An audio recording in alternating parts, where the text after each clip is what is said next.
আসসালামু আলাইকুম। এটিএন বাংলা সংবাদে সবাইকে স্বাগত জানাচ্ছি। আমি সুমনা ঘোষ। ঐক্যবিহীন সংস্কার ও সংস্কারবিহীন নির্বাচন অর্থবহ হবে না। সে কারণেই সংস্কার প্রক্রিয়ায় জাতীয় ঐক্যমত্য প্রতিষ্ঠায় সব নাগরিককে অংশগ্রহণের আহ্বান জানিয়েছেন প্রধান উপদেষ্টা ডক্টর মোহাম্মদ ইউনূস। তিনি বলেন, ন্যায়ভিত্তিক সমাজ প্রতিষ্ঠা ছাড়া জুলাই অভ্যুত্থান কোনোভাবেই ফলপ্রসূ হবে না। ঐক্য, সংস্কার, নির্বাচন এই তিন প্রতিপাদ্য নিয়ে রাজধানীতে ফোরাম ফর বাংলাদেশ স্টাডিজ আয়োজিত সংলাপে এসব কথা বলেন প্রধান উপদেষ্টা। এ সময় ভোটার হওয়ার বয়স 17 বছর নির্ধারণ করা উচিত বলে মত দেন তিনি। ঐক্য, সংস্কার ও নির্বাচন, সংস্কার বিষয়ে আমাদের মধ্যে ঐকমত্য প্রয়োজন, এর কোনো বিকল্প নাই। এই তিন লক্ষ্যের কোনোটিকে ছাড়া কোনোটি সফল হতে পারবে না। ঐক্যবিহীন সংস্কার কিংবা সংস্কারবিহীন নির্বাচন বাংলাদেশকে এগিয়ে নিতে পারবে না। আমরা যেন কোনো অবস্থাতেই ৭১কে ভুলে না যাই বলে সতর্ক করেছেন বিএনপি মহাসচিব মির্জা ফখরুল ইসলাম আলমগীর। কৃষিবিদ ইনস্টিটিউটে ফোরাম ফর বাংলাদেশ স্টাডিজ আয়োজিত ঐক্য, সংস্কার, নির্বাচন নিয়ে জাতীয় সংলাপে মির্জা ফখরুল বলেন, বিএনপি সবসময় গণতান্ত্রিক সংস্কারের পক্ষে, তবে মাথায় রাখতে হবে জনগণকে বাদ দিয়ে কোনো সংস্কারই সফল হবে না। তিনি আরও বলেন, ন্যূনতম সংস্কারের পরেই বিএনপি নির্বাচন চায়, কারণ রাজনীতি একটি চর্চার বিষয়। ভুল ত্রুটির মধ্য দিয়েই বাংলাদেশ এগিয়ে যাবে, এর কোনো শর্টকাট নেই। মির্জা ফখরুল বলেন, দ্বিকক্ষ বিশিষ্ট সংসদ এবং প্রধানমন্ত্রী ও রাষ্ট্রপতির ক্ষমতার ভারসাম্যের কথা বিএনপি আগেই প্রস্তাব করেছে।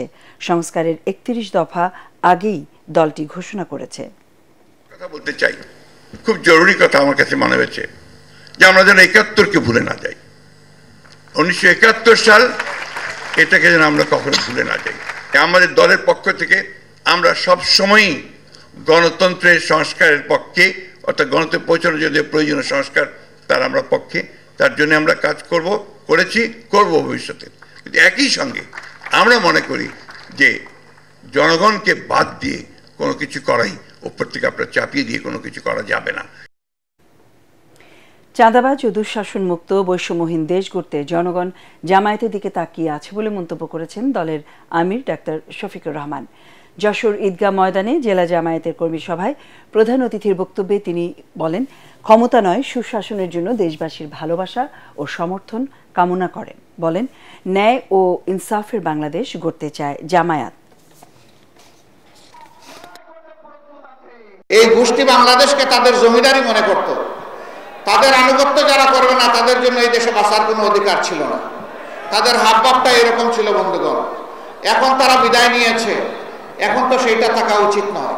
কিন্তু শিক্ষা ব্যবস্থার যে বিধ্বস্ত অবস্থা, শিক্ষার যে মান হওয়া উচিত, বিশেষ করে নৈতিক মান থাকা উচিত, আমাদের শিক্ষা ব্যবস্থা এটা একেবারেই চলে গেছে। না, আমরা ইনশাআল্লাহ এই দেশটাকে শিক্ষা দিয়েই প্রথমে গড়া শুরু করবো, আল্লাহ যদি আমাদেরকে তৌফিক দেন। সচিবালয়ে অগ্নিকাণ্ডের ঘটনার অনুসন্ধানে গঠিত উচ্চ পর্যায়ের কমিটি কাজ শুরু করেছে। কমিটির সদস্যরা সকালে ঘটনাস্থল পরিদর্শন করেছেন। অগ্নিকাণ্ডের উৎস ও কারণ অনুসন্ধানে কাজ করছেন তারা। ৩ দিনের মধ্যে প্রাথমিক প্রতিবেদন জমা দেওয়ার কথা রয়েছে তাদের। পরবর্তী 10 কর্মদিবসের মধ্যে চূড়ান্ত প্রতিবেদন জমা দেবে এই কমিটি। গঠিত কমিটির সদস্য ফায়ার সার্ভিসের মহাপরিচালক ব্রিগেডিয়ার জেনারেল মোহাম্মদ জাহিদ কামাল সাংবাদিকদের প্রশ্নের জবাবে জানান, দুর্ঘটনা নাকি নাশকতা তা এখনও বলা যাচ্ছে না। মাত্র তদন্ত শুরু হয়েছে, তাই এখনই মন্তব্য করা ঠিক হবে না। এর আগে সিআইডির ক্রাইম সিন ইউনিট এবং ফায়ার সার্ভিসের টিম ঘটনাস্থলে কাজ শুরু করেছে। জাহাজের 7 শ্রমিক হত্যার রহস্য উদ্ঘাটন এবং জড়িত ব্যক্তিদের বিচার সহ বিভিন্ন দাবিতে সারা দেশে অনির্দিষ্টকালের নৌযান ধর্মঘটের ডাক দিয়েছে বাংলাদেশ নৌযান শ্রমিক ফেডারেশন।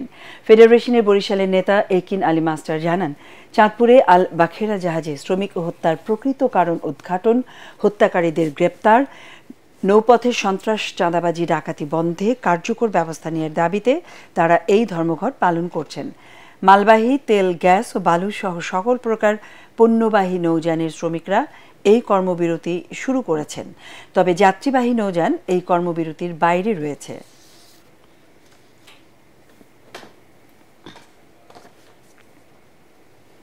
আমাদের পরের সংবাদ দেখার আমন্ত্রণ জানিয়ে এখনকার মতো শেষ করছি। এটিএন বাংলা সংবাদ ইউটিউবে দেখতে ব্রাউজ করুন youtube/এটিএন বাংলা নিউজ। ধন্যবাদ।